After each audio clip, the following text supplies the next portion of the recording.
morning, you are watching breaking news with Profit You. The last new update the world with me, Linda Fitriani. This is complete news.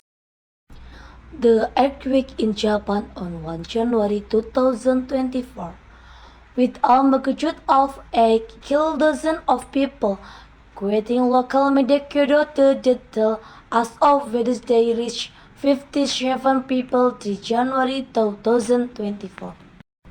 The large earthquake that rocked the Ishikawa Prefecture region caused severe damage. A number of buildings were reported to have collapsed. Roads were badly damaged. The earthquake cut power to thousands of homes and disrupted freight and train service in the affected area. Well, let's all turn new today. If you want to get information, you might visit our website breakingnews.com. Thank you for watching and have a good day.